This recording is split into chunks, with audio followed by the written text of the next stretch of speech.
Hello दोस्तों, आज हम बात करने वाले हैं फाइनेंशियल लीवरेज के ऊपर। आप लोग को स्क्रीन पर दिख रहा है कि हम लोग बात करने वाले हैं फाइनेंशियल लीवरेज के ऊपर। सर, ये फाइनेंशियल लीवरेज जो है ना, ये जो कॉन्सेप्ट बनाया गया ना, फाइनेंशियल लीवरेज जो है, ये जो कॉन्सेप्ट है सर, ये फाइनेंशियल लीवरेज वाला, ये एक ऐसा कॉन्सेप्ट है सर जिस पर हम लोग डिस्कशन करेंगे पूरा। इसी डिस्कशन इसी एरिया के रिगार्डिंग रहेगा इन दिस वीडियो। तो फाइनेंशियल लीवरेज अगर देखा जाए तो हमारे धंधे के अंदर एक होता है इक्विटी फंड वाला धंधा, एक होता है non equity as well as equity plus wage debt, long term debt के थ्रू बात करते हैं। तो में एक होती है लीवरेज फर्म, एक होती है नॉन लीवरेज फर्म, जहाँ पर सिर्फ और सिर्फ इक्विटी के थ्रू हमारा इन्वेस्टमेंट होता है। तो उस कंडीशन के अंदर उस फर्म को हम लोग बोलते हैं sir leveraged unlevered firm. Okay, as well as sir ji हमारा जो है, जो हमारा डेट नहीं होता है धंधे के अंदर बिल्कुल भी, उस कंडीशन के अंदर सर अगर डेट नहीं है तो उस कंडीशन के अंदर उसको हम बोलते हैं लीवरेज फर्म। ये बेटा दोनों फर्म अलग अलग होती हैं एकदम। तो एक होती है अनलीवरेज फर्म, ओके, तो एक सर होती है अनलीवरेज फर्म। जैसे कि आपको बता दूँ, ये सर हमारी अनलीवरेज फर्म होती है, और ये सर होती है लीवरेज फर्म, जहाँ पर हमारे पास सर जहाँ पर हमारे पास क्या होता है, बहुत भर भर के रेट लगा कर रखा होता है, वो होती है लीवरेज फर्म। एक ऐसी फर्म जहाँ पर सिर्फ और सिर्फ इक्विटी के थ्रू ही हम धंधा चला रहे हैं। इक्विटी मतलब सिर्फ और सिर्फ ऑनर्स के फंड्स का ही रुपया लगा हुआ धंधे के अंदर। धंधा जो चल रहा है धंधे के अंदर, जो लॉन्ग टर्म इन्वेस्टमेंट है, सिर्फ और सिर्फ ऑनर्स के फंड्स के थ्रू है। तो उस कंडीशन के अंदर दोस्तों बात करी जाए तो वो सिर्फ और सिर्फ हमारी जो इक्विटी के थ्रू होती है। दोस्तों इसकी स्क्रीन ऊपर नहीं बढ़ रही है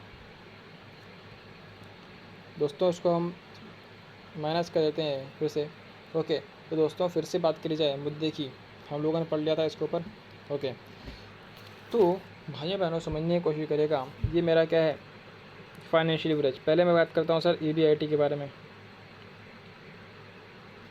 ईबीआईटी मतलब बेटा, ईबीआईटी मतलब क्या सर, एक होता है ऑपरेटिंग प्रॉफिट।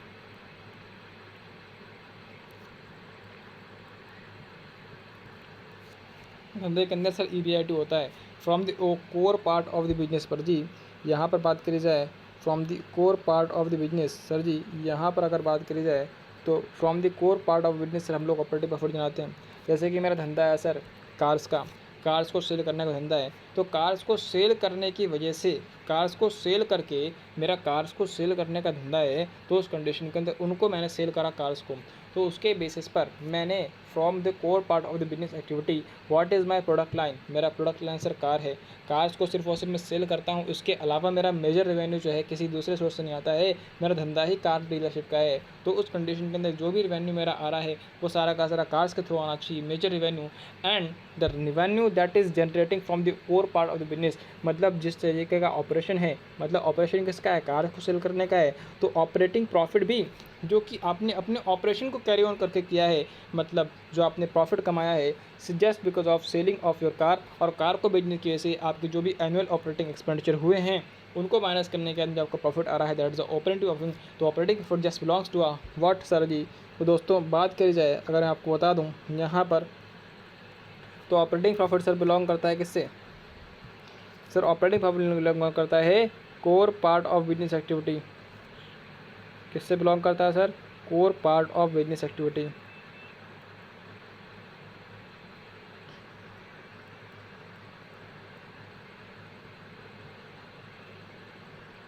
बात समझ में आ रही है। तो ये सर जो है core part of business activity से बिलोंग करता है आपका।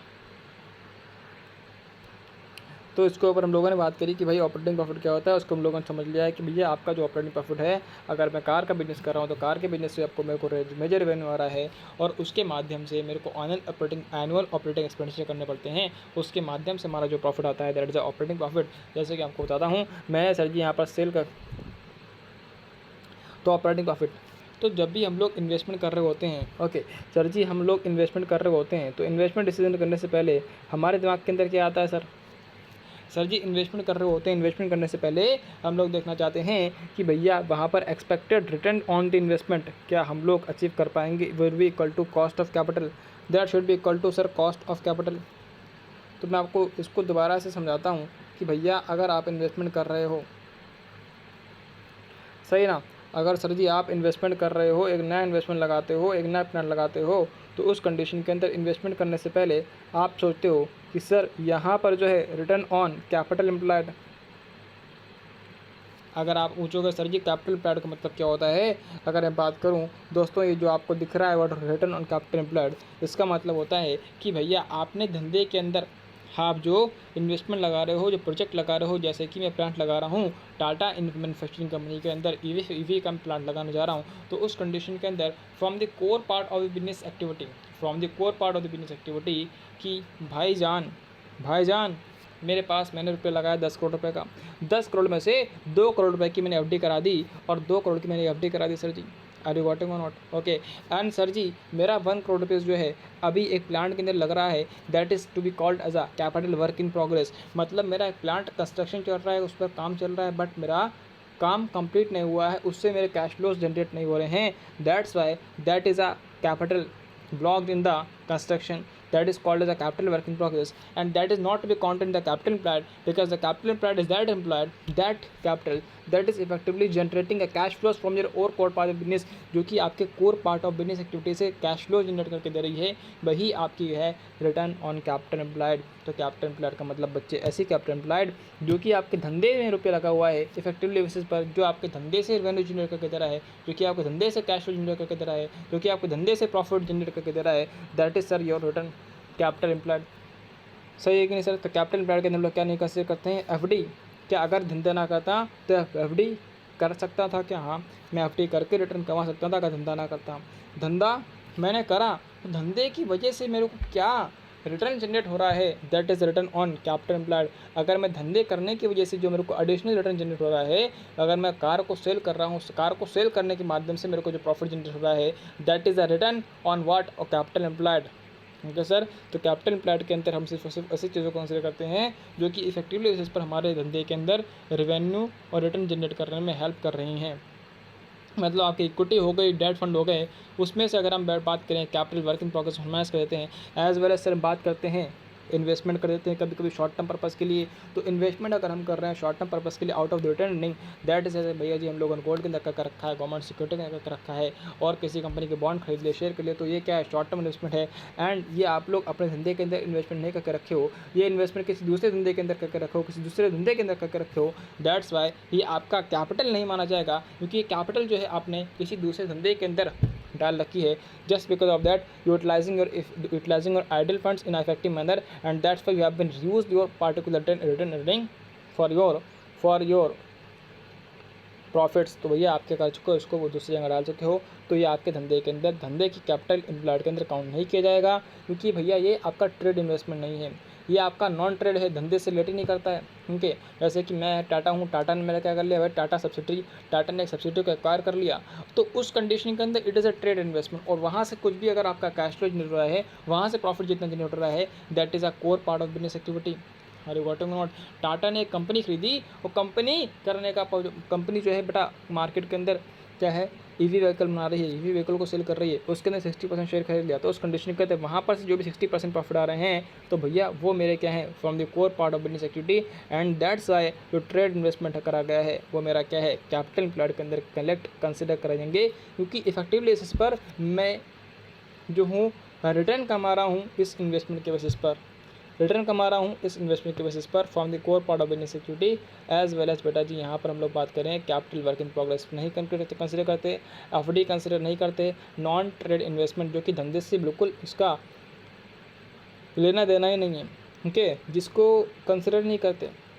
धंधे के अंदर धंधा करें चाहे ना करें, मैं किसी भी कंपनी के शेयर के अंदर रुपये लगा सकता हूँ, चाहे धंधा करूँ चाहे ना करूँ, मैं किसी भी कंपनी के शेयर के अंदर रुपये लगाकर रिटर्न कमा सकता हूँ। तो ऐसा नहीं है, अगर मैं एक डिसीजन लेना चाहता हूँ, मैं एक इन्वेस्टर हूँ, मैं जानना चाहता हूँ कंपनी अपने कैपिटल एम्प्लॉयड पर कितना रिटर्न कमा रही है, तो first of all I have to consider भैया कैपिटल एम्प्लॉयड क्या है, जो कि धंधे के अंदर इफेक्टिवली लगी हुई है, कंपनी ने अपने धंधे के अंदर इफेक्टिवली कितना रुपये लगा कर रखा है, जिसकी वजह से कंपनी रिटर्न जनरेट कर रही है, जिसकी वजह से कंपनी रेवेन्यू बना रही है, जिसकी वजह से कंपनी प्रॉफिट बना रही है, वो प्रॉफिट क्यों मर रहा है, कैपिटल एम्प्लॉयड आपकी क्या है वो देखनी पड़ेगी। तो capital work in progress consider नहीं करते, नॉन ट्रेड इन्वेस्टमेंट कंसिडर नहीं करते, क्योंकि ये शेयर है, शेयर आपने किसी दूसरे के अंदर रुपया लगा कर रखा है, आपने अपने धंधे के अंदर रुपया नहीं लगा के रखा है। जो आपका रिटर्न जनरेट हो रहा है that is just return generating on the basis of your capital employed. तो दैट्स वाई आपको भैया रिटर्न काउंट करने के लिए कैपिटल एम्प्लॉयड पता करनी पड़ेगी दोस्तों। तो कैपिटल एम्प्लॉयड की बात करी जाए तो रिटर्न कैपिटल एम्प्लॉयड बेटा nothing just it is nothing just like a EBIT बेटा जी, it is nothing just like a EBIT। अगर मैं कहीं इन्वेस्टमेंट करना चाहता हूँ तो इन्वेस्टमेंट करने से पहले मैं सोचता हूँ दोस्तों अगर मैं इन्वेस्टमेंट करना चाहता हूँ तो इन्वेस्टमेंट करने से पहले मैं सोचता हूँ कि भाई इस धंधे से, इस प्रोजेक्ट से मेरे को कितना कैश फ्लो जनरेट होने वाले हैं, इस धंधे से मेरे को कितना कैश फ्लो जनरेट होंगे।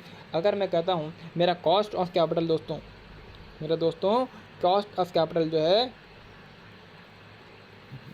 कॉस्ट ऑफ कैपिटल के बारे में बात करता हूँ उससे पहले दोस्तों। अगर बात करी जाए cost of capital is nothing sir भैया जी, cost of raising the funds दोस्तों।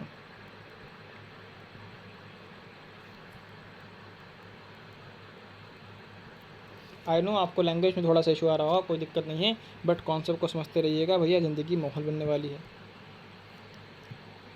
तो cost of raising the funds मैं कहता हूँ कि भाई मैंने 10 करोड़ रुपये का धंधे के अंदर इन्वेस्टमेंट करना है। तो इन्वेस्टमेंट करने के लिए मेरे पास आई हैविंग 3 ऑप्शंस। इक्विटी के थ्रू कर सकता हूँ लॉन्ग टर्म, क्योंकि भैया मैं अपने धंधे के अंदर पे लगा रहा हूँ लॉन्ग टर्म के लिए। किसी भी धंधे वाले इंसान का मकसद होता है कि मैं धंधा कंटिन्यू करूँगा over a period of time without any constant limit. ऐसा नहीं है कि 5 साल के धंधा कर रहा हूँ 10 साल के लिए 5 साल के लिए, इफेक्ट मेरा धंधा जो है गोइंग कंसर्न अजम्पशन बेसिस पर हम लोग काम करते हैं कि भैया गोइंग कंसर्न है और ये कंटिन्यूसली चलता रहेगा over a period of time. And that's Y यहाँ पर जो है बेटा, यहाँ पर जो है हम लोग बेटा जी जो भी हम रुपया लगा रहे हैं धंधे के अंदर, क्योंकि ये over a period of time return generate करने वाला है। मैं अगर आज की डेट पर 10 करोड़ रुपये लेकर आता हूँ तो क्या दोस्तों बात समझो, क्या ये सारा का सारा रुपया, क्या ये सारा का सारा रुपया मेरे को आज की डेट पर ही रिटर्न जनरेट करके देगा? नहीं सर। जैसे जैसे मैं धंधे की हल्की हल्की ब्रांड वैल्यू बनेगी, धंधे के अंदर मैं क्वालिटी ऑफ सर्विस पैसे बनाऊंगा तो मेरा रेवेन्यू बढ़ेगा, EBIT बढ़ेगा, EBIT बढ़ने से मेरा अल्टीमेटली रिटर्न बढ़ेगा, और रिटर्न बढ़ने के माध्यम से रिटर्न जब मेरा बढ़ेगा तो उसी कंडीशन के अंदर बेटा जी मैं क्या कर पाऊँगा, उसी कंडीशन के अंदर बेटा जी मैं यहाँ पर रिटर्न जनरेट कर पाऊँगा। ओके, मान लो मैंने लॉन्ग टर्म इन्वेस्टमेंट कर दिया, मतलब मैंने फिक्स एसेट के अंदर पे लगा दिया, मैंने प्लांट के अंदर पे लगा दिया, मैंने कार के अंदर पे लगा दिया, और मैंने भैया बड़े इन्वेस्टमेंट कर दिए, और भाई मैंने 2 साल के लिए रुपया उठाया था मार्केट से। अब दोस्तों मेरे मार्केट के अंदर कंडीशन अच्छी नहीं है, नया प्लेयर हूँ, नया एंटर हुआ मार्केट के अंदर, कोई मेरे प्रोडक्ट को वैल्यू नहीं देता है, और दोस्तों मेरी सेल नहीं हो रही है, मेरी सेल नहीं होती है, मेरे लोगों को कोई जानता नहीं है, मेरी कोई ब्रांड वैल्यू नहीं है, मेरी कोई कॉस्ट कम नहीं है दोस्तों हमारी कंपनी लॉस कर रही है पहले साल के अंदर, दोस्तों दूसरे साल के अंदर लॉस कर रही है कंपनी। लेकिन प्लीज़ ट्राई टू अंडरस्टैंड दोस्तों, मैंने 2 साल के रुपये उठाया था, अब 2 साल हो चुके हैं, अब 2 साल के बाद मेरे पास लैंडर आ जाता है, बोलता है कि मेरे को तो रुपये वापस करो। मैं उसको बोलता हूँ दोस्त मैंने तेरे से शॉर्ट टर्म पर रुपये उठाया, अब मैंने ये जो इन्वेस्टमेंट है वो लॉन्ग टर्म पर्पज़ के लगा कर रख दिया, क्योंकि इसके अंदर जो रिटर्न जनरेट होने वाला है वो over a period of time, या फिर 10 ईयर 15 साल 20 साल, ये डिपेंड करता है कंपनी किस तरीके से अपने ऑपरेशन को चला रही है, उसके बेस पर डिपेंड करता है कि आपका जो रिटर्न इससे जनरेट होने वाला है वो over a period of time. Return मतलब कि भैया इस रुपये को लगाकर आप धंधे से क्या कमाओगे, कैश फ्लोज कमाओगे, तो यहाँ से कैश फ्लोज आने वाले हैं बहुत सालों के बाद, लेकिन भैया सामने वाले को रुपया तो अभी देना है, तो डिसीजन गलत हो गया। क्या आपने जो इन्वेस्टमेंट करके रखा था कैपिटल प्रोजेक्ट के अंदर, क्या आप नई बिल्डिंग बेच दोगे? ऐसा तो नहीं है, पॉसिबल ही नहीं है sir. Okay, fixed assets are not a reliable assets, कि भैया हम उसको इंस्टेंट बेसिस पर, इमीडिएट बेसिस पर बेच दें। अगर बेच देंगे तो कंपनी के डायरेक्शन ओवरऑल स्ट्रेटजी बेटा ख़राब हो जाएगी। तो दैट्स से बोलते हैं कि अगर आप लॉन्ग टर्म पर्पसेस के लिए इन्वेस्टमेंट करना चाहते हो तो उस कंडीशन के अंदर आपने लॉन्ग टर्म फंड्स के थ्रू आपने फाइनेंस रेज करना चाहिए। फाइनेंस मतलब क्या, जो आप अपने धंधे के अंदर रुपये लगा रहे हो, कैपिटल को बोलते हैं फाइनेंस। तो फाइनेंस अगर जो पे लगा रहे हो जिसके माध्यम से आप जनरेट करने वाले हो, तो वो फाइनेंस भी आपने लॉन्ग टर्म इन्वेस्टमेंट में आप इन्वेस्टमेंट करना चाह रहे हो, प्रोजेक्ट के अंदर लगाओगे, कैपिटल प्रोजेक्ट के अंदर लगाओगे, आप फिक्स्ड एसेट के अंदर लगाने वाले हो, प्लांट खरीदोगे, फर्नीचर खरीदोगे, कार खरीदोगे, मशीनरी खरीदोगे, टेक्नोलॉजी खरीदोगे, तो सर ये सब क्या ऐसे ही आ जाएंगी? रुपया चाहिए। बट ये रिटर्न जो है आज नहीं कमा कर देने वाली, 10 साल, 20 साल, 25 साल देने वाली हैं। तो उसलिए भैया जी आपसे बोला जाता है कि जो आप फाइनेंस रेस करने जा रहे हो वो भी आपने लॉन्ग टर्म फंड्स के थ्रू रेस करना चाहिए। आपने ऐसा नहीं है कि आपने शॉर्ट टर्म पर्पस के लिए फाइनेंस रेस करा था, आपने लॉन्ग टर्म प्रोजेक्ट के अंदर पे लगा दिया, तो दैट्स वाई आपका शॉर्ट टर्म वाला आपके आज की रेट पर रुपये लेने आ जाएगा। आपके धंधे से इतना रिटर्न भी जनरेट नहीं हो पाएगा जो उससे आप रुपये पेमेंट कर पाओ, और ओवरऑल स्ट्रेटजी कंपनी ख़राब हो सकती है इसी वजह से। तो आपने लॉन्ग टर्म के थ्रू फंड्स रेस करना चाहिए लॉन्ग टर्म पर्पस के लिए। तो हमको देखना होता है, अगर बैलेंस शीट के अंदर देखेंगे तो भैया हमारे धंधे के अंदर लॉन्ग टर्म ओके कितना रुपये लगा रखा है, तो हमारे पास ऑप्शन आते हैं कि अगर हम बेटा फंड्स रेस करना चाहें, मार्केट के अंदर धंधा स्टार्ट कर रहे हैं तो फंड्स रेस करना चाहें, तो सबसे पहले अपने को अपना रुपया लगाना पड़ता है। सबसे पहले अपने को अपना रुपया लगाना पड़ता है जेब से। तो जो अपना रुपया होता है ऑनर्स का, दैट इज़ इक्विटी। इक्विटी मतलब भैया कैपिटल कितनी लगा रखी है आपने अपने धंधे के अंदर, सबसे पहले अपनी कैपिटल कितनी लगा रखी है ये देखेगा। अगर कोई इन्वेस्टर जानना चाहता है कि भैया आपका धंधा सक्सेसफुल है कि नहीं है, इसके पहले डिसीजन लेने के लिए वो देखेगा कि भैया आपकी बैलेंस शीट पर जाकर डालकर नज़र देखेगा कि आपकी कंपनी के कैपिटल स्ट्रक्चर के अंदर आपने अपना कितना रुपये लगा कर रखा है, और उसमें से दोस्तों बाहर वालों को कितना है। बाहर वाले मतलब क्या, बैंकर्स हो गए दोस्तों, बाहर वाले मतलब क्या, बैंकर्स हो गए, लेंडर्स हो गए बेटा, इनके वेंचर कैपिटलिस्ट हो गए दोस्तों। तो ये लोग क्या होते हैं, हमको फंड्स प्रोवाइड करते हैं। फंड्स प्रोवाइड करने से पहले हम लोग की ड्यू डिलिजेंस को चेक करते हैं कि दोस्तों हम लोग इतने कैपेबल हैं कि इनके फंड्स को सही तरीके से यूटिलाइज करके इस पर रिटर्न कमाकर इनकी कॉस्ट ऑफ कैपिटल मतलब इंस्टॉलमेंट कर रिपेमेंट कर पाएंगे, that is including a principal and बेटा इंटरेस्ट। तो दोस्तों ये लोग ड्यू डिलिजेंस करते हैं। तो हमारे पास ऑप्शन क्या होते हैं, अगर हम बात में देखिए करें कि अगर हम दोस्तों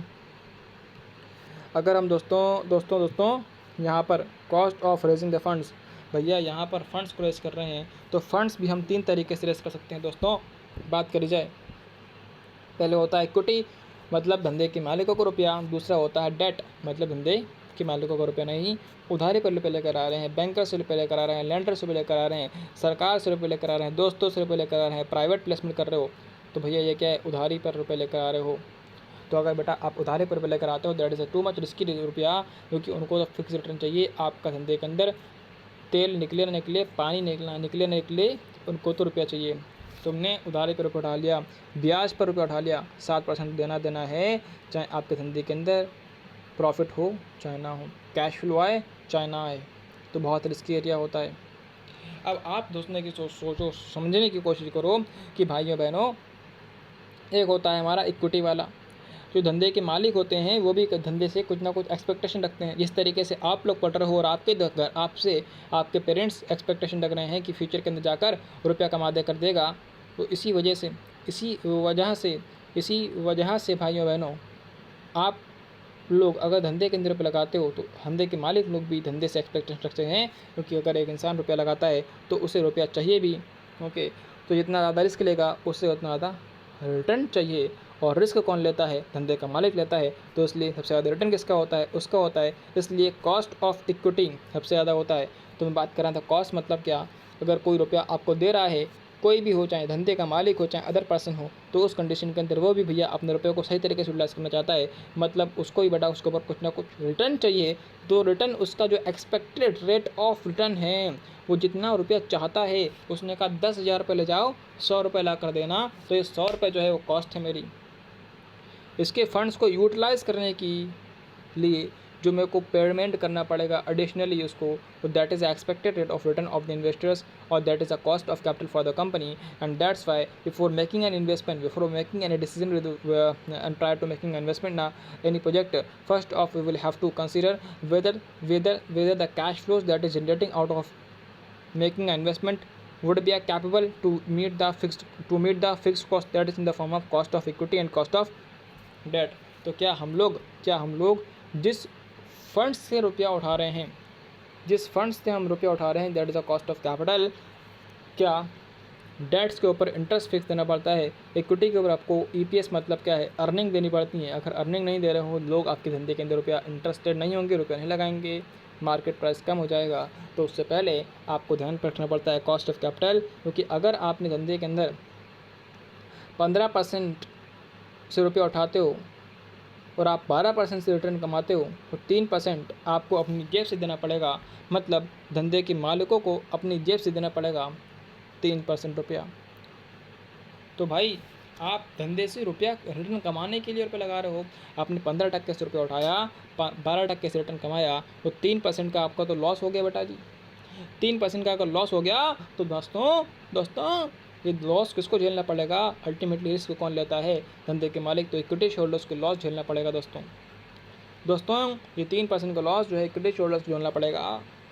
तो इक्विटी शेयरहोल्डर्स चाहते हैं कि अगर मैं एक प्रोजेक्ट के अंदर रुपये लगा रहा हूँ, तो उससे पहले आई हैव टू आइडेंटिफाई क्या वो मेरा प्रोजेक्ट से जो कैश फ्लोज आने वाले हैं, क्या वो सफिशेंटली मेरी कॉस्ट ऑफ कैपिटल को मीट कर लेंगे। अगर मेरा एक्सपेक्टेड रेट ऑफ रिटर्न मतलब दैट इज़ EBIT मतलब return on capital employed, and तो अगर return on capital employed is more than that is a cost of capital, in that condition दोस्तों हम लोगों ने फंड्स रेस करना चाहिए, ओके, और रुपया लगाना चाहिए। अदरवाइज़ हमको रुपया नहीं लगाना चाहिए, क्योंकि भैया अदरवाइज़ हमको लॉस होगा धंधे के अंदर। हमको इक्विटी वालों को अपनी जेब से रुपये देना पड़ेगा, ओके, इक्विटी वालों को अपनी जेब से लॉस झेलना पड़ेगा।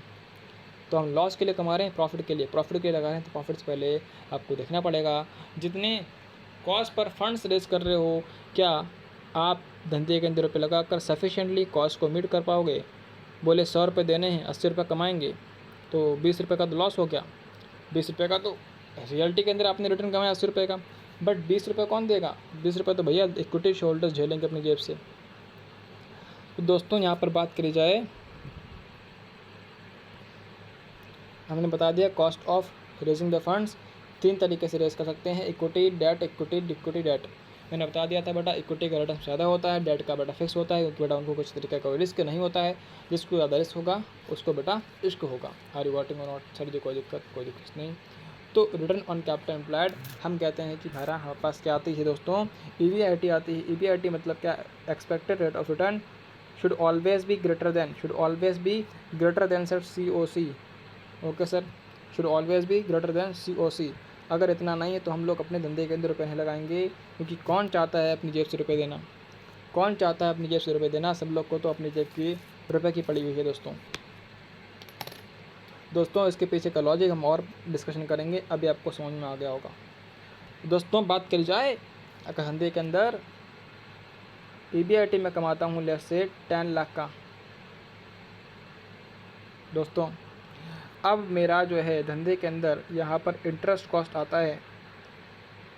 Interest cost is a burden. चाहे मैं रुपया, बात समझना, जो मेरा EBIT है ना, EBIT, अच्छा इन सब चीज़ों पहले डिस्कशन करने से पहले एक और टॉपिक पर डिस्कशन कर लेते हैं दोस्तों, that is a capital structure. दोस्तों कैपिटल स्ट्रक्चर जैसे कि मैंने आपको बताया कैपिटल स्ट्रक्चर एक टॉपिक होता है, कैपिटल स्ट्रक्चर, उसके बारे में बात करेंगे आगे। लेकिन इस वीडियो का समझ रहे हैं कि हमने कहा था अगर हम फंड्स को रेस करने जाएं तो हम 2 तरीके से फंड्स को रेस कर सकते हैं। एक देखा था इक्विटी ऑप्शन, एक देखा था डेट ऑप्शन। तो इन दोनों तरीके से हम लोग फंड्स को रेस कर सकते हैं दोस्तों। ओके सर, तो आपका धंधे के अंदर इन्वेस्टमेंट लेट से कहते हैं दोस्तों 10 करोड़ रुपये का इन्वेस्टमेंट कर रहा हूँ मैं अपने धंधे के अंदर, सही है। मेरे को क्या लगाना है? एक दुकान लगानी है, 10 करोड़ रुपये का टोटल इन्वेस्टमेंट रिक्वायर्ड बेटा जी।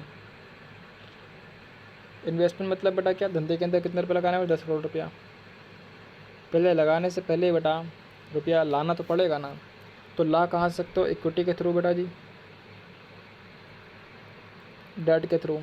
मैंने सोचा 7 करोड़ रुपया जो है इक्विटी के थ्रू लाऊंगा, 3 करोड़ रुपया डेट के थ्रू लाऊंगा। तो दोस्तों यहाँ पर बात समझने की कोशिश करिएगा कि जो मैं जिस प्रपोर्शन के अंदर इन फंड्स को मैं डिफरेंट सोर्सेज से अरेंज कर रहा हूँ, that is my capital structure. जो मैं अपने धंधे के अंदर कैपिटल लगा रहा हूँ, वो मैं किस प्रपोर्शन के अंदर फंड्स को रेज कर रहा हूँ, इक्विटी से मैं 70% लाता हूँ, डेट से मैं 30% लाता हूँ, तो that is a ratio of this thing that is called as a capital structure. आपने अपने धंधे के अंदर कैपिटल को किस तरीके से स्ट्रक्चर करा है, आपने अपने धंधे के अंदर कैपिटल को किस तरीके से लगाया है, डेट कितना है, इक्विटी कितना है, इसका आपको इंपॉर्टेंस बाद में समझ में आएगा जब मैं बात करता हूँ फाइनेंशियल लीवरेज के ऊपर। क्योंकि दोस्तों यहाँ पर जो 3 करोड़ वाला फंड है ना, ये 3 करोड़ वाला फंड है, इस पर बेटा बहुत रिस्क होता है, इस पर बेटा बहुत ज़्यादा रिस्क होता है। ओके, इस पर बेटा बहुत ज़्यादा रिस्क होता है। तो जितना ज़्यादा रिस्क होगा तो दोस्तों यहाँ पर बहुत ज़्यादा रिस्क होता है। अगर मैं अपने धंधे के अंदर डेट के थ्रू पे रन लगाऊँ, सारा का सारा रुपया अपने ही लगा लूँ, अपने घर वालों का रुपये लगा लूँ, ओके, तो भाई वहाँ पर कोई फिक्स्ड पेमेंट करने की ज़रूरत नहीं है। ओके, फिक्स्ड पेमेंट करने की ज़रूरत नहीं है, फिक्स्ड पेमेंट करने की ज़रूरत नहीं है। डेट के थ्रू लाता हूँ तो मेरे को फिक्स्ड पेमेंट करना ही पड़ता है, चाहे 4 करूँ चाहे 8, लेकिन 4 है तो 4 करना पड़ेगा, 8 है तो 8 करना पड़ेगा, उसके अलावा ऑप्शन नहीं है। चाहे धंधा प्रॉफिट कमाए चाहे लॉस कमाए, मेरे को तो बस पानी निकालना है। तो दोस्तों डेट के अंदर बहुत रिस्क होता है। तो हम लोग नए टॉपिक की शुरुआत करने जा रहे हैं, फाइनेंशियल लीवरेज। फाइनेंशियल लीवरेज यही बात करता है कि अगर आप अपने कैपिटल स्ट्रक्चर के अंदर डेट लेकर आते हो तो आपकी फर्म बेटा लीवरेज बन जाती है। आपने अपने धंधे के अंदर रिस्क ले लिया है, तो रिस्क मतलब क्या, leverage. Leverage is a technique to measure the risk. धंधे के अंदर आपके रिस्क बहुत है, हो सकता है कि आप अपना रेवेन्यू ना जनरेट कर पाओ, हो सकता है कि आपका जो रिटर्न ऑन कैपिटल एम्प्लॉयड है दोस्तों वो सर 7% है, और आपको दोस्तों 9% रुपया आपको सर कॉस्ट ऑफ कैपिटल मतलब क्या है, इंटरेस्ट के रूप में देना है। तो दोस्तों 2% तो आपको अपनी जेब से देना पड़ेगा, इक्विटी शोल्डर्स को 2% तो अपनी जेब से देना पड़ेगा। तो इसलिए बोला जाता है कि रिस्क किस बात का है कि भैया हम लोग इतना प्रॉफिट ना कमा पाए, हम लोग इतना सेल ना कर पाए, हम लोग इतना EBIT ना कमा पाए, जिस so that would be capable to meet the fixed cost that is as a interest cost. तो भैया हो सकता है कि फ्यूचर के अंदर हम लोग इतना प्रॉफिट ना कमा पाएँ, जिससे कि हम लोग इंटरेस्ट कॉस्ट को मीट ना कर पाएँ, क्योंकि इंटरेस्ट तो बेटा एक फिक्स बर्डन है, हम लोग को अपना अल्टीमेटली जेब से देना पड़ेगा। तो रिस्क इस बात का है कि भाई अगर मैंने अपने धंधे के अंदर डेट के थ्रू पे उठा लिया, अगर मैं इक्विटी के थ्रू ना गया, डेट के थ्रू पे उठाया, तो मेरे धंधे के अंदर रिस्क इस बात का है कि प्रॉफिट कमा ना पाऊँ, हो सकता है मेरे को भैया अपनी जेब से रुपये देना पड़ जाए, ये मेरा लॉस हो जाए। ये बेटा क्या एक रिस्क है। तो रिस्क है तो उतना ही इश्क है बच्चे, यही कॉन्सेप्ट बोलता है फाइनेंशियल लीवरेज का। आपने धंधे के अंदर जितना रिस्क लिया उतना ही आपके धंधे के अंदर बेटा मज़ा आए। अरे धंधा तो धंधा वही होगा जिसके अंदर रिस्क होगा, धंधा तो वही बढ़िया होगा जिसके अंदर रिस्क होगा। धंधा तो नाम ही है बेटा खतरों का खिलाड़ी, धंधा तो नाम ही है खतरों का खिलाड़ी, और जिसने खतरों के खिलाड़ी बन गया वो बेटा बड़ा आदमी बन गया।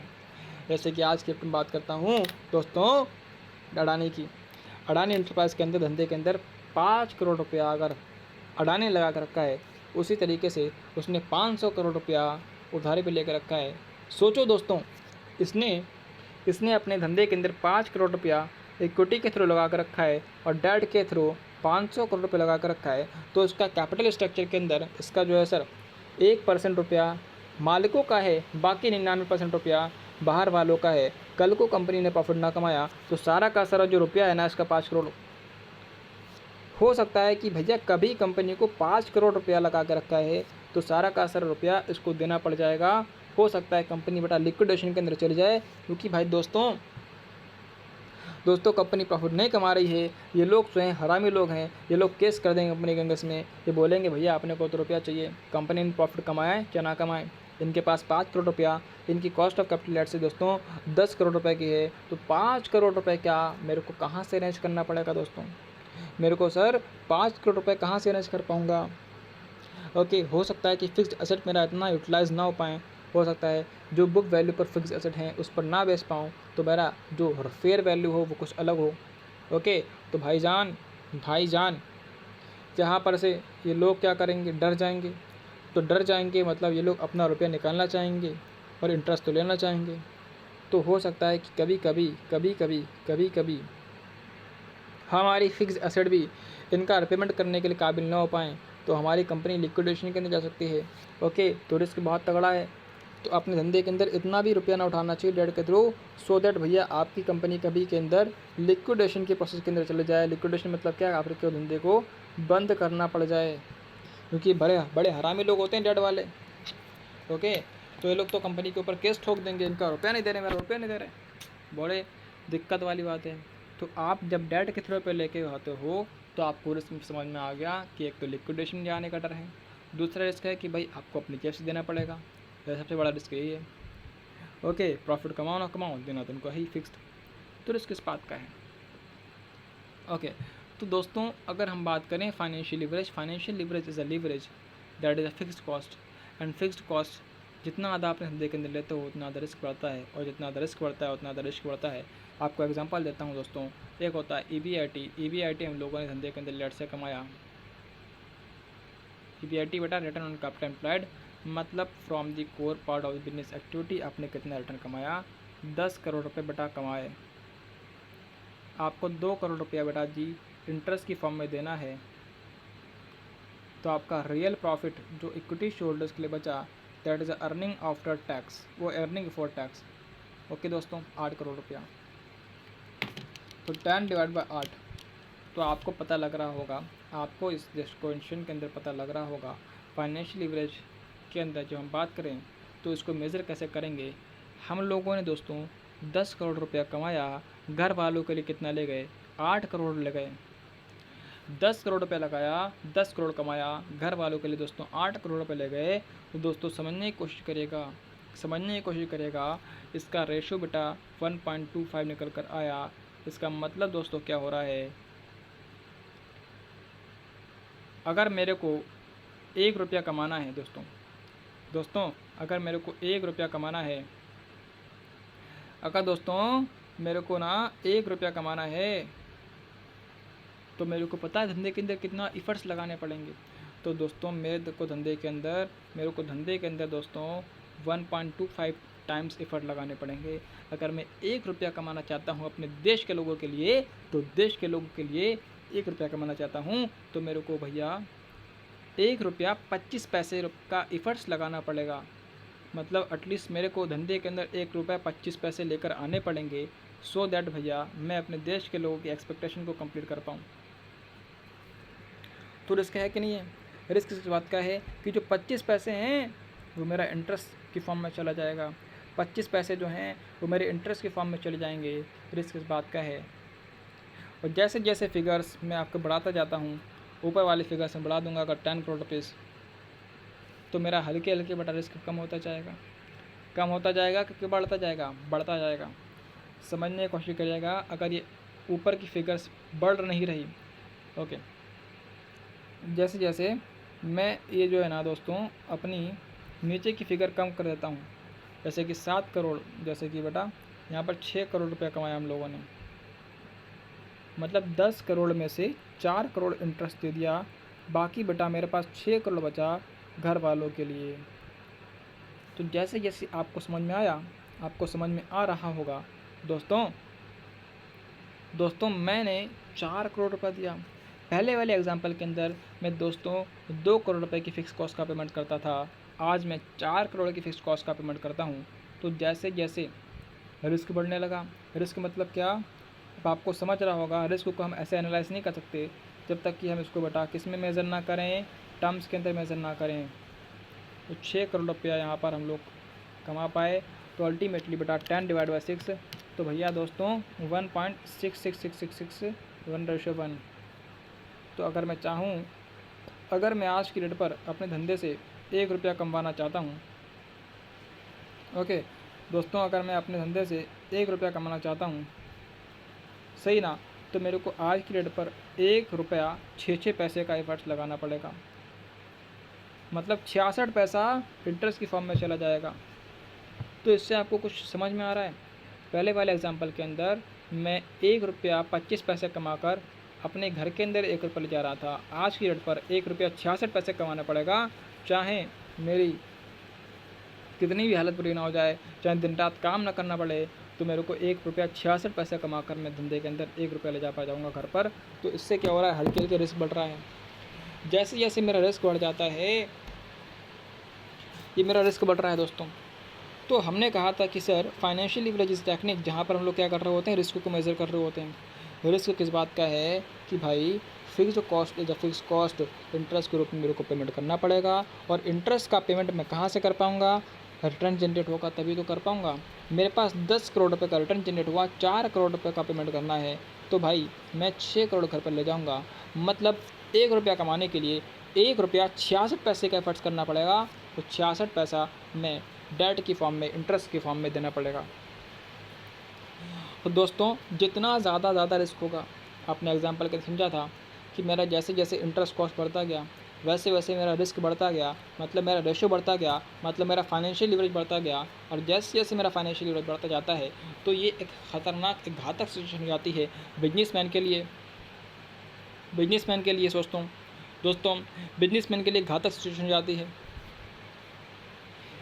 अब एग्जांपल के अंदर मैं कहता हूँ कि दोस्तों मैंने 2 करोड़ रुपये कमाए, मेरी फिक्स कॉस्ट थी 4 करोड़ रुपया इंटरेस्ट की फॉर्म में।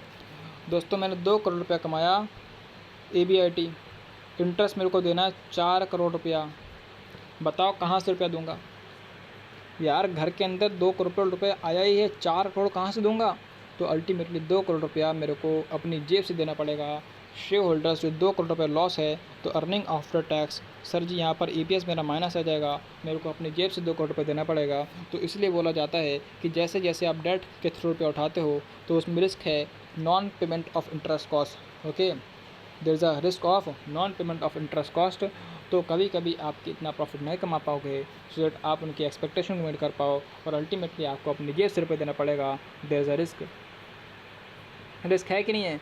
अगर सिर्फ और सिर्फ सारा का सारा रुपया अपने देश के लोगों के से उठा लेता, ओके, मतलब इक्विटी के थ्रू पे उठा लेता, तो मेरे को किसी भी तरीके का फिक्स कॉस्ट का पेमेंट करना नहीं पड़ता, और जितना मैं 2 करोड़ रुपये कमाता वो सारा का सारा घर के लिए ले जाता।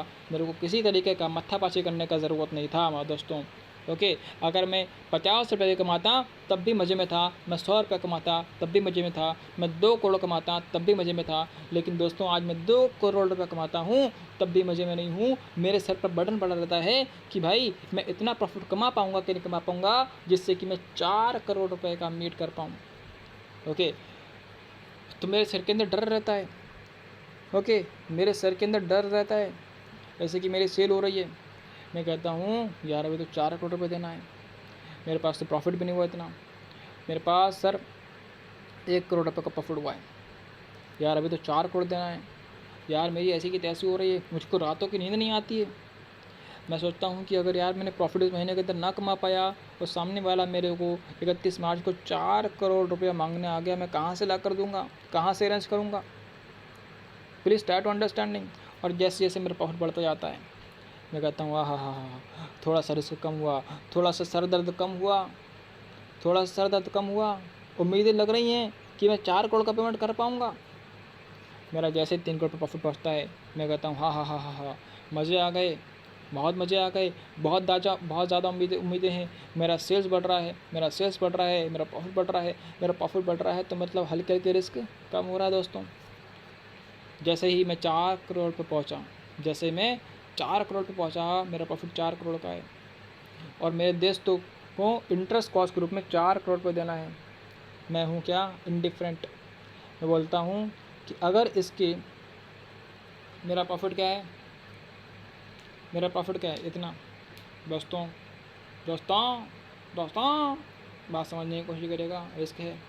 अब जैसे जैसे मेरा प्रॉफिट और बढ़ता जाता है, 4 करोड़ से मेरा प्रॉफिट 10 करोड़ हो जाता है, 15 करोड़ हो जाता है, 20 करोड़ हो जाता है, तो हल्के हल्के मेरे को रिस्क कम हो जाता है। अरे मैं कहता हूँ मैंने 50 करोड़ कमाया, 4 करोड़ देने में कोई बड़ी बात नहीं। मैंने 1000 करोड़ कमाया, मैंने 4 करोड़ रुपये देने में कोई कमाई नहीं। मैंने 2000 करोड़ कमाया, 4 करोड़ देने में ये तो छोटी सी रकम है, चिल्लर दे दूँगा मैं। अब दोस्तों आप सोचें कि अगर मैं एक बिजनेसमैन हूँ, मैं छोटा सा आदमी हूँ, मैंने क्या करा, सिर्फ और सिर्फ दोस्तों 10 करोड़ रुपये मेरे को पेमेंट करना है इंटरेस्ट का। ओके, और मैंने जो है दोस्तों पता है कितना कमाया, 12 करोड़ कमाया। तो रिस्क क्या है कि यार 12 करोड़ कमाकर मैं 2 करोड़ रुपये ले जा रहा हूँ।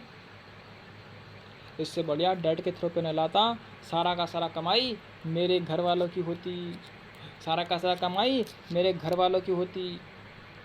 ओके, मैं सारा का सारा कमाई बेटा मेरे घर वालों की होती।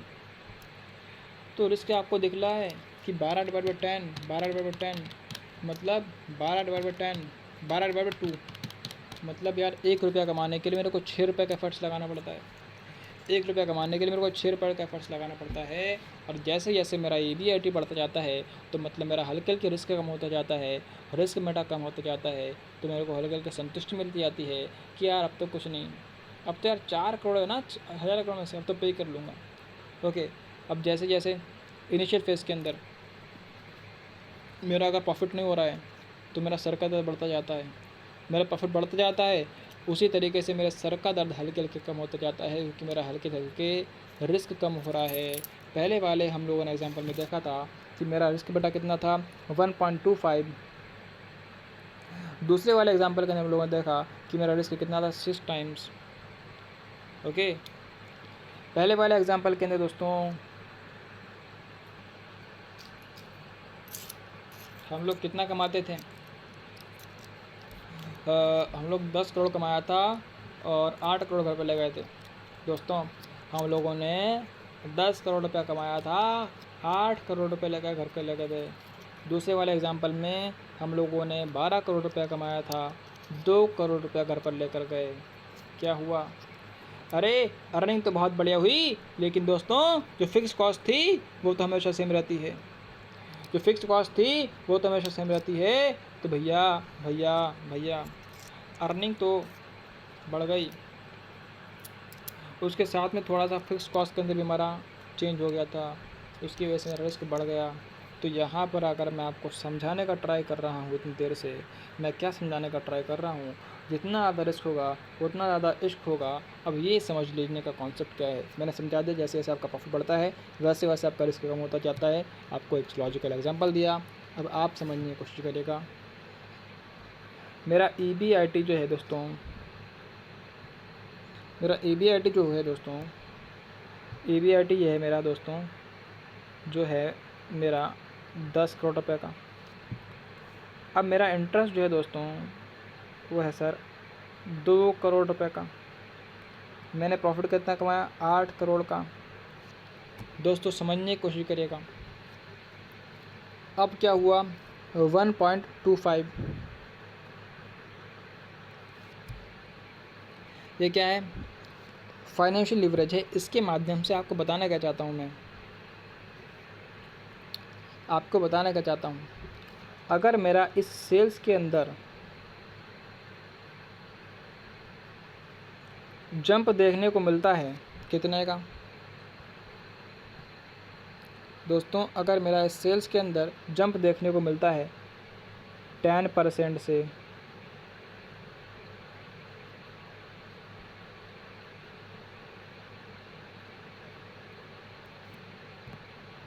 अगर दोस्तों इस सेल के अंदर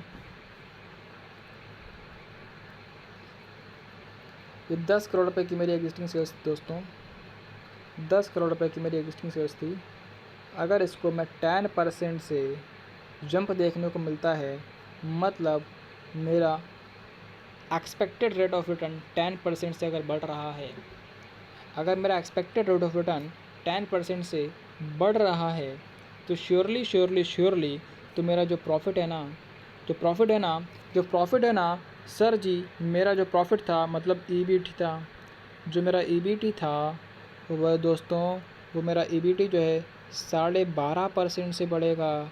आपको कुछ यहाँ पर डिफरेंस नज़र आ रहा है कि नहीं आ रहा है? आप सिर्फ़ और सिर्फ अगर वो समझ गए तो ज़िंदगी के अंदर आपका माहौल बन गया, आपको इस कॉन्सेप्ट को ड्राइव करना आ गया। तो दोस्तों यहाँ पर आपने 12.5% का टक्कर रिटर्न कमा लिया। आपने अगर 10% से आपका अर्निंग बढ़ रहा है, अर्निंग अगर आपका 10% से बढ़ रहा है, तो आपके लिए, आपके देश के लोगों के लिए, आपके इक्विटी होल्डर्स के लिए 12.5% का रिटर्न निकल कर आएगा। अगर आपका 10% से अर्निंग बढ़ता है तो आपका टर्निंग जो है 10% के नहीं बढ़ेगा, उसके मुकाबले कई ज़्यादा बढ़ेगा, मतलब 2.5% ज़्यादा बढ़ेगा। तो ये बोलता है रिस्क जितना ज़्यादा रिस्क होगा उतना ज़्यादा रिस्क होगा, क्योंकि आपका fix cost will remain same and as soon as you make a sales, और जैसे जैसे आप सेल करते जाते हो वैसे वैसे आपका प्रॉफिट बढ़ता जाता है, और जैसे जैसे आपका प्रॉफिट बढ़ता जाता है, इस केस के अंदर अगर आपका 10% से प्रॉफिट बढ़ता है तो आपका 12.5% से प्रॉफिट नहीं बढ़े, आपका 10% से प्रॉफिट नहीं बढ़ेगा, बल्कि इसकी बजाय आपका 2.5% से ज़्यादा, मतलब 12.5% से आपका रिटर्न बढ़ने वाला है for the equity share holders. Equity share holders को मज़ा आने वाला है इस वाले केस के अंदर, क्योंकि कंपनी ने 10% कमाया रुपये लगाकर, लेकिन इन लोगों को दोस्तों 12.5% का रिटर्न मिलने जा रहा है करके, यहाँ पर इन लोगों का 12.5% का रिटर्न मिलने जा रहा है करके, मतलब 12.5% एक्स्ट्रा कमाने वाले हैं, 10% एक्स्ट्रा कमाए हैं, तो उस कंडीशन के इन लोग को 12.5% एक्स्ट्रा मिलेगा, ना कि 10% एक्स्ट्रा मिलेगा, क्योंकि मेरा जो फिक्स्ड कॉस्ट था दोस्तों वो सेम रहेगा। मेरा फिक्स कॉस्ट जो था दोस्तों वो सेम रहेगा। एग्जांपल मैंने देगा, अब इसको लॉजिकली प्रूव करके दिखाता हूँ मैथमेटिकल कैलकुलेशन के माध्यम से। दोस्तों यहाँ पर जो है मेरा पहले वाले एग्जांपल के अंदर 10 करोड़ रुपए का सेल्स था दोस्तों, पहले वाले एग्जांपल के अंदर 10 करोड़ रुपए का मेरा सेल था। ओके, अब मेरा अर्निंग जो है 10 करोड़ के अंदर 10% इंक्रीमेंट करा जाए तो मेरा अर्निंग 11 करोड़ का होने वाला है दोस्तों, समझते रहे ना। मेरा फिक्स्ड कॉस्ट बेटा कितना है, 2 करोड़ का है फिक्स्ड ऑलरेडी, क्योंकि इंटरेस्ट कॉस्ट फिक्स रहता है irrespective of earning. Okay, earning अब बढ़ रही है, इसका मतलब ये नहीं कि भैया आपका इंटरेस्ट कॉस्ट फिक्स रहेगा, चाहे आपका अर्निंग कम हो चाहे ज़्यादा हो, मेरे को मैटर नहीं करता, 2 करोड़ रुपये बेटा फिक्स रहेगा। तो यहाँ पर समझ में आ रही होगी बात। मेरा जो ईबीटी है वो 9 करोड़ था, 9 करोड़ हो गया। पहले वाले एग्जांपल के अंदर ईबीटी 8 करोड़ का था, अब यहाँ पर 9 करोड़ का है। तो यहाँ पर डिफरेंस की बात करी जाए 8 - 9 मतलब 1 करोड़ रुपये का ईबीटी बढ़ गया है। तो 1 करोड़ 8 करोड़ से कितना वरियांस आया, डिवाइड बाय 8%, मतलब 12.5% से मेरा there is a change in EBT just because of that बच्चे, जो 1 करोड़ रुपये मैंने एडिशनल कमाया, आपको यहाँ पर देखने को मिल रहा होगा, मैंने जो 1 करोड़ रुपये का अर्निंग एडिशनल करी, डायरेक्टली वो मेरी प्रॉफिट को इंक्रीज़ करी, डायरेक्टली उसने मेरे प्रॉफिट को हिट करा। उसमें से मेरे को किसी तरीके की फिक्स कॉस्ट को मेड करने की ज़रूरत नहीं थी, fix cost was fixed, that will remain fixed. 2 crore रुपये की फिक्स कॉस्ट ऑलरेडी बेटा जी 10 करोड़ के प्रॉफिट से रिकवर हो चुकी थी, एंड दैट्स वाई जो एडिशनल बच्चा जी मैंने 1 करोड़ रुपए की अर्निंग को बढ़ाया है, वो डायरेक्टली हिट कहाँ पर आ रहा है बेटा जी, मेरा यहाँ पर हिट आ रहा है 9 करोड़ की अर्निंग के अंदर, क्योंकि 8 करोड़ की अर्निंग तो पहले अर्न करा करता था, 1 करोड़ रुपए की एडिशनल अर्निंग आ गई है, जस्ट बिकॉज ऑफ दैट मेरे ईबीटी बढ़ गया है, तो मेरा हल्के हल्के रिस्क कम हो रहा है कि नहीं हो रहा है। तो रिस्क जितना होगा उतना रिस्क होगा, क्योंकि बेटा जी ये फिक्स कॉस्ट जो है ना ये will remain same constant irrespective of fact.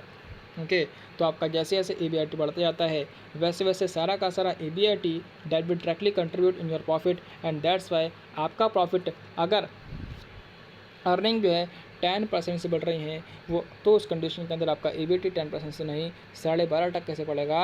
और इसी तरीके से अगर आपका अर्निंग जो है 10% से गिरता है तो उसी तरीके से आपका प्रॉफिट जो है बेटा 10% से नहीं 12.5% से गिरेगा। मतलब दोस्तों आपका प्रॉफिट जो हो 7 करोड़ रुपए का हो जाएगा करके ना, जैसे कि 8 करोड़ का प्रॉफिट था उसमें 10% गिरना चाहिए था, मतलब 80 लाख रुपए से गिरना चाहिए था प्रॉफिट, रादर देन आपका प्रॉफिट जो है 1 करोड़ रुपए से गिरेगा, यहाँ पर 12.5% प्रॉफिट गिरेगा। हमेशा लीवरेज मतलब इंटरेस्ट कॉस्ट की वजह से आपको हमेशा फ़ायदा ही नहीं होता। At the same point of time अगर आपका ईबीआईटी गिरता है तो उस कंडीशन के अंदर जो आपको यहाँ पर मज़े में दिख रहे हो ना, अभी सिचुएशन क्या है, मज़े में है। अभी सिचुएशन कहाँ है सर, मज़े में है। अभी आप क्या कर रहे हो, 9 करोड़ रुपये कमा रहे हो। जैसे ही आपका ये सेल्स की ईबीआईटी के अंदर आपका 10% 20% से जंप नीचे चला जाता है तो अल्टीमेटली आपको ये जो ईबीटी मज़े में दिख रहा है वो आपको अल्टीमेटली कभी ना कभी लॉसेस के अंदर देखने को मिल सकता है, just because of your interest and fix cost. तो फिक्स कॉस्ट हमेशा लेना और ना लेना आपका matter of judgement, matter of professional judgement, कि आपका धंधे के अंदर रिस्क कितना है, कंट्रोल कितना डायलू करना चाहते हो, ये इन मैटर को डिपेंड करता है। तो इसलिए हमेशा इंटरेस्ट कॉस्ट लेना ना लेना डिपेंड करता है कि आपके धंधे के अंदर तथा कितनी है, आप कितना प्रॉफिट कमा पाओगे, ब्रांड वैल्यू क्या है कंपनी की। ओके, बहुत से फैक्टर्स हैं उनके ऊपर डिपेंड करता है, बट कोई रियल फार्मूला नहीं है कि आपने अपने धंधे के अंदर कितना रिस्क लेकर रखना चाहिए, बट आपको यहाँ पर समझ में आ गया होगा कॉन्सेप्ट कि अगर आप जितना ज़्यादा रिस्क लोगे उतना ज़्यादा इश्क होगा। मतलब अगर आपका 10% से आपका EBIT बढ़ रहा है तो आपका EBT जो है 10% से नहीं 12.5% से बढ़ेगा। अगर आपका जो है EBIT 100% से बढ़ जाता है, मतलब 2 टाइम्स हो जाता है, तो उस कंडीशन के अंदर आपका EBIT जो है 100 × बटा 12 1.25, तो भैया आपका 125% से EBIT बढ़ेगा। तो आप दोस्तों पूछोगे 1.25 कहाँ से आया? तब 10 - 2 8 करोड़ का प्रॉफिट कमा रहे थे पहले। ओके, तो डिवाइड बाय 8 मतलब 1.25 आपका लीवरेज था, फाइनेंशियल लीवरेज का फार्मूला होता है EBIT डिवाइड बाय EBT। मतलब आपने 1 रुपया कमाने के लिए कितना एफर्ट्स लगाया? 1.25। एंड 0.25 किसको दे रहे हो? इंटरेस्ट के रूप में दे रहे हो। और जैसे जैसे आपका जो है बटा रेशियो के अंदर EBIT बढ़ता जाएगा, interest cost will remain same. तो अल्टीमेटली आप लोगों ने देखा कि भैया ये जो 1 करोड़ कि भैया ये जो है ना कि भैया आपने देखा था कि जो अभी एडिशनल 1 करोड़ रुपये का सेल हुआ था ना, वो अल्टीमेटली आपका EBT के अंदर हिट करेगा, के अंदर हिट करेगा। आपको उसमें से किसी तरह की फिक्स कॉस्ट मीट करने की ज़रूरत नहीं है। इसमें से आपको किसी तरह की फिक्स कॉस्ट मीट करने की ज़रूरत नहीं है, क्योंकि आपकी ऑलरेडी फिक्स कॉस्ट जो 2 करोड़ रुपये की थी वो 10 करोड़ में से मिट हो चुकी है। तो आपको अल्टीमेटली 1 करोड़ रुपये का एडिशनल प्रॉफिट जो है 12.5% से EBT बढ़ा कर देगा, ना कि 10% से। बढ़ना तो वैसे 10% चाहिए था अगर आपका इंटरेस्ट कॉस्ट ना होता, अगर आप डेट के थ्रू पे ना उठाते, तो आपका EBT भी बेटा जी, आपका EBT जो है आपका 8.8 करोड़ होगा। मतलब 8 करोड़ 80 लाख होता, ना कि 9 करोड़। जो 20 लाख का एडवांटेज मिल रहा है just because of leverage is a thing. क्योंकि आप उसको यूटिलाइज़ करते हुए, आप उसको यूटिलाइज़ कर रहे हो, कर आप एडिशनल एडवांटेज लेना चाहते हो। एडिशनल एडवांटेज मतलब क्या? 20 लाख रुपए की आपने इंटरेस्ट फिक्स कॉस्ट पर बैठाया, और जिसकी वजह से आपको एडिशनल लेवरेज मिली। मतलब क्या? एडिशनल एडवांटेज मिली। आपको प्रॉफिट होना चाहिए था एडिशनल 80 लाख का, एडिशनल आपको प्रॉफिट कितना होगा? 20 लाख का, जस्ट बिकॉज ऑफ लीवरेज। तो लीवरेज लेना हमेशा सही रहता है कि नहीं रहता है? Depending is a matter of judgement बेटा जी, बहुत से फैक्टर्स डिपेंड करते हैं। तो हम लोगों ने समझा लीवरेज, तो जितना ज़्यादा रिस्क होगा उतना ज़्यादा इश्क होगा। तो हमेशा ज़्यादा रिस्क लेकर नहीं चलना चाहिए, ना ही कम रिस्क होना चाहिए। मैनेजेबल होना चाहिए, हमेशा डाटा के थ्रू पे नहीं उठाना चाहिए। डेट के थ्रू पेमेंट करोगे तो फिक्स है, हमेशा पेमेंट करना ही पड़ना पड़ेगा। इक्विटी के थ्रू भैया अगर प्रॉफिट ना भी कमाओ तब भी चलेगा, अपने को कोई पेमेंट करने की ज़रूरत नहीं है। ओके, उसमें किसी तरह का कोई रिस्क नहीं है। ओके सर, रिस्क इस बात का है कि भैया हम लोग इतना प्रॉफिट ना कमा पाए, सो दैट हम लोग उसका इंटरेस्ट का पेमेंट कर पाएँ। अगर इंटरेस्ट कॉस्ट का पेमेंट नहीं करते तो अल्टीमेटली आपको लिक्विडेशन फेस करना पड़ता है। तो अल्टीमेटली आपको कहीं ना कहीं सर जी अपनी जेब से रुपये देना पड़ता है। ओके, तो भाई हमेशा डेट के थ्रू पे लेना is not too much sufficient. तो आपके पास ऑप्शन है, डेट के थ्रू लेकर आओ चाहे इक्विटी के थ्रू लेकर आओ। अगर आपको लगता है कि आपका EBIT या सेल्स बढ़िया होने वाला है, जिसकी वजह से आप अपना रिस्क को मैनेज कर सकते हो, ओके, तो अल्टीमेटली आपने वहाँ से डेट के थ्रू पे लेकर उठाना चाहिए, अदरवाइज़ आपने इक्विटी के थ्रू पे उठाना चाहिए। Are you got me not? तो यही की इस क्लास को यहीं तक ख़त्म करते हैं और मिलेंगे नेक्स्ट क्लास के अंदर। तो आपको नए नए कॉन्सेप्ट के बारे में बताता रहूँगा, और ये चीज़ें जो आपकी क्लियर होती जाएंगी करके। कुछ एग्जांपल, कुछ क्वेश्चंस के ऊपर डिस्कशन करेंगे। ये है CA इंटरव्यू का कॉन्सेप्ट। मज़ा आया कि नहीं मज़ा आया? तो भैया एक बार फीडबैक देकर ज़रूर जाना इस वीडियो का।